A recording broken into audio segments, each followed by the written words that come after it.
It's like having a sliver of your brain shaved every day. It took out family members. Now Alzheimer's has come for me. There are millions of undiagnosed people walking towards the path of Alzheimer's disease. This disease has wiped out members of one man's family, and he's now dealing with it himself, but on his own terms. He's detailing this fight in a brand new documentary. This morning, let's say hi to Greg O'Brien. He's joining us to talk about this journey and about this film. Greg, good to see you this morning. Why did you decide to document publicly something that for many families is so painful and so private? As you pointed out before, I've lost several family members.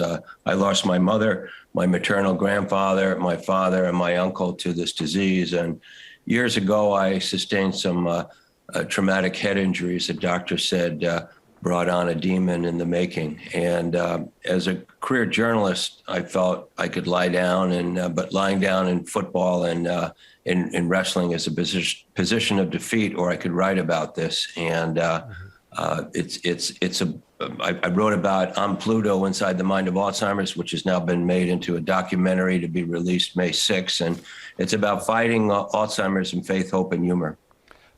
Greg, I know something about this. My father had Alzheimer's for 7 years before he passed away. So we've walked this path as well. But I also know it's very different for just about every family who deals with it. When did you start first noticing these signs, and how through this documentary do you help to help others? Well, I first started noticing, I had a front row seat for my parents and my grandfather, and I could see the symptoms, and I started seeing it in me, memory loss, loss of place, loss of self. And I was scared in the beginning because I was my parents' family caregiver on Cape Cod. And but over time, I couldn't do my job as a reporter. And so I sought help. And I had the brain scans and the SPECT scans and all the other tests. And today, and I'm glad you brought the point up about stereotypes. There are no two types of Alzheimer's generally that are alike. They're like snowflakes. And I can get up for an interview like this, but my mind is like an iPhone. It's still a sophisticated device, has a short-term memory, and it gets lost easily. And ideal, and people could look this up with the doctors call, you want to call it a blessing with cognitive reserve, but 60% of my short-term memory is gone in 30 seconds. I don't recognize people I've known all my life. I go into tremendous rage and depression, see things that aren't there, all of the symptoms of it. But I'm here to try to tell people that you can fight, that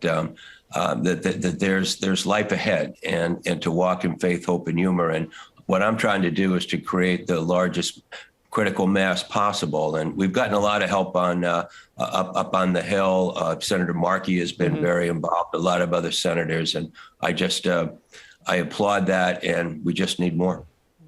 And you know, the one thing about Alzheimer's, it is a thief. It's a thief of the mind, but it also is a thief of a lot of the dignity of people who have lived their lives. And you know, you certainly through this film, I hope you know you're going to reach out to people who probably feel very isolated and feel very lonely, but they're going to feel empowered after they see this film and what you bring to the table as far as talking about this out in the open. Greg, thank you. Well, it opens May 6th, and it's one of the theaters is in the DC area, and people could look up on the website HYHAG.com, and you could find the theater. And God bless you, and sorry about your father. Well, we wish you all the best, Greg. We thank you for that, and we thank you for joining us this Sunday morning.